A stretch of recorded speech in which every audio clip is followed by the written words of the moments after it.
What do you guys think about this? So this is basically, to me, if a General and a Ranger had a baby, this is what it would come out to be. I think they did a really good job with the setup. The only thing that is crazy is it's $43,999.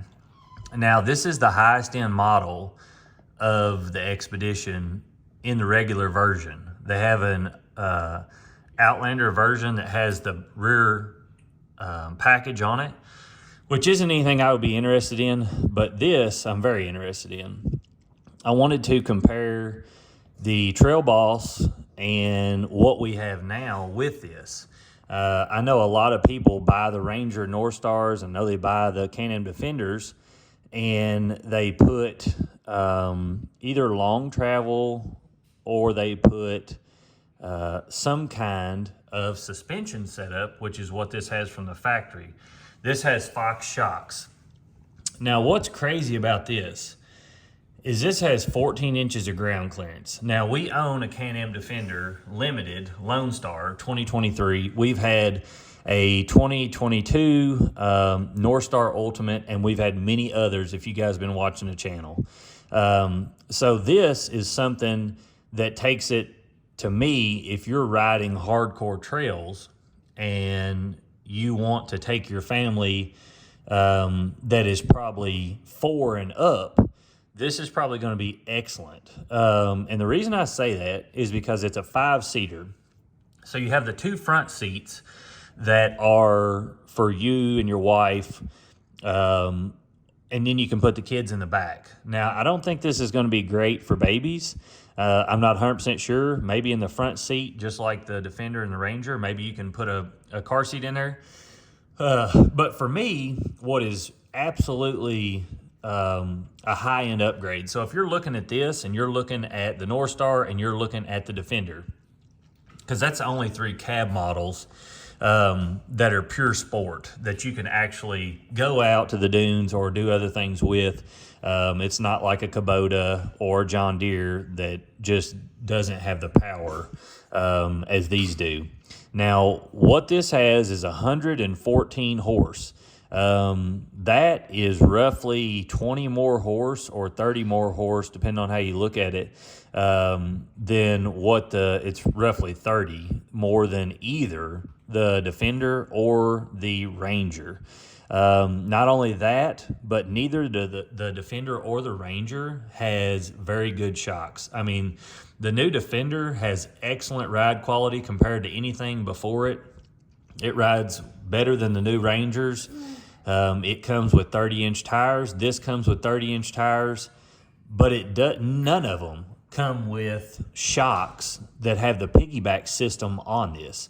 Now, this has front and back piggyback QS3 shocks on it, which are going to be a massive upgrade in comparison to what you would have on a Ranger or a Defender model.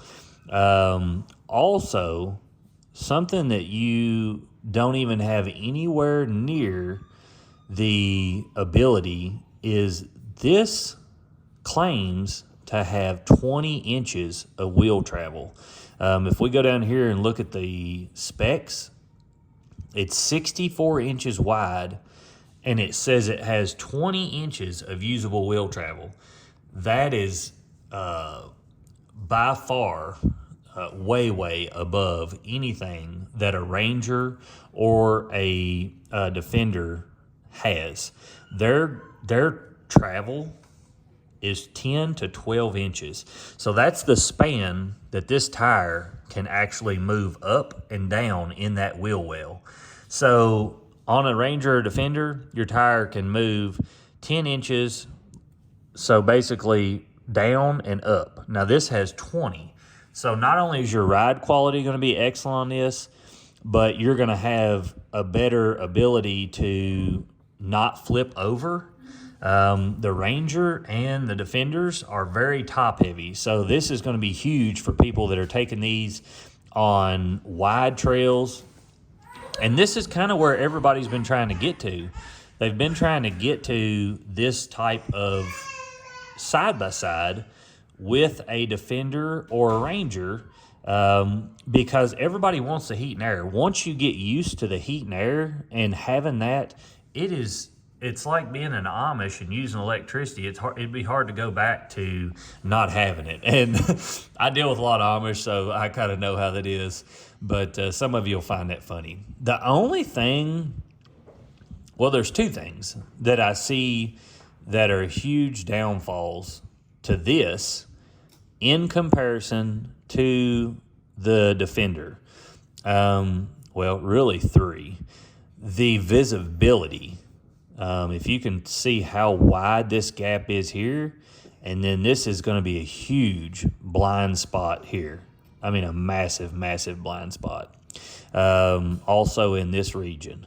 Now, it's 64 inches wide, so it's going to be a narrow addition. It's not going to be any wider than the Defender or the Northstar. The other thing is, if you're used to having the 3-seat up here, you're no longer going to have that. This is 5 seats. So you've got 2 in the front and 3 in the back.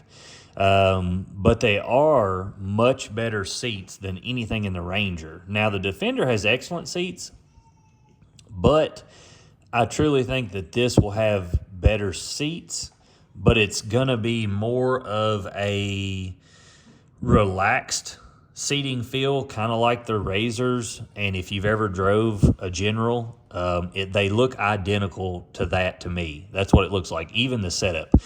Now, where this goes above and beyond is if you've looked at the air vents and stuff on this thing, it is absolutely slick how the inside set up. I mean, this to me looks identical to my Ford Super Duty.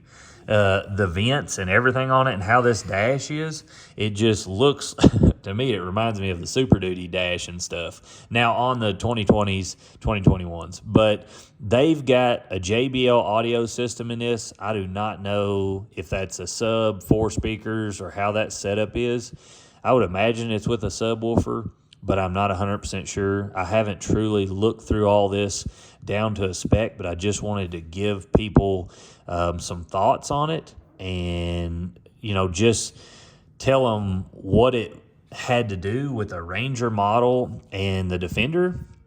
Now, like I was saying, if you go over here to the Defender and you look at it, it's 82 horse, and the Ranger is roughly the same amount of horsepower as that is. And so they're both 82. This is 65 wide. I know without a doubt the new Defender is wider. I don't care what they say. So if this is 65, then the Ranger is probably 66. And the Expedition is 64. Now, I don't know if that's exactly from tire sidewall to sidewall. I'm going to guess this is more of 65, 66 once it's kind of flattened out and you load people up. But anyway, they're all going to be roughly about the same width and the same drivability. But this is going to have way more horsepower. You're going to have a really nice cockpit layout in it. The inside of this is absolutely stunning. Let me see if I can get to the inside of this and get a better view. Let's see. Let's see what all it shows here.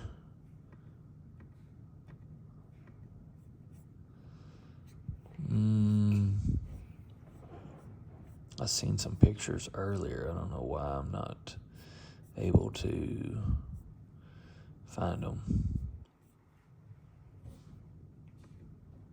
It's just going to take me down the page.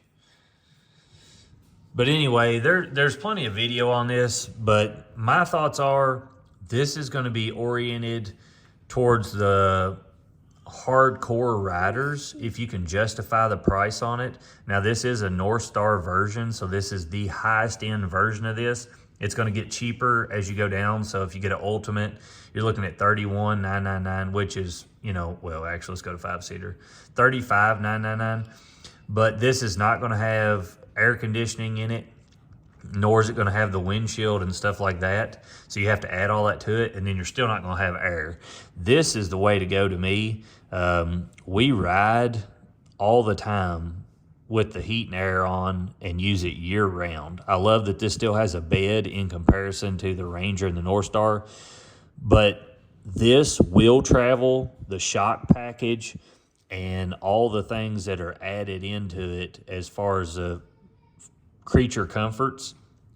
You couldn't get a Ranger to be as nice as this. Even if you buy the Ranger,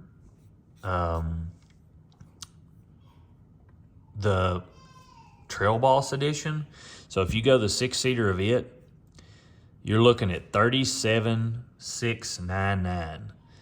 Now, to even get this close to the Xpedition, you would have to add long travel to this.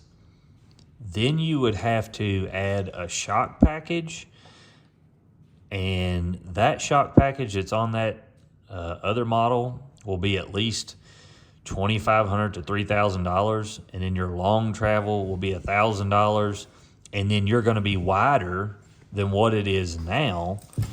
So, and you're still going to be nowhere near the 20-inch travel range that you get with the Xpedition.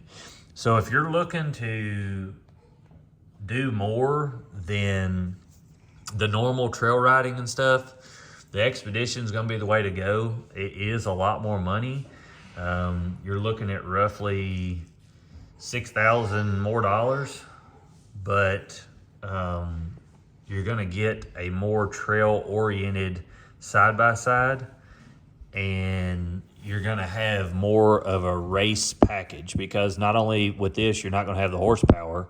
And when you take these trail riding, this or the Defender, both of them have adequate power, but for bigger hills and things like that, neither one of them have the power to hit big hills. These are heavy units. This and the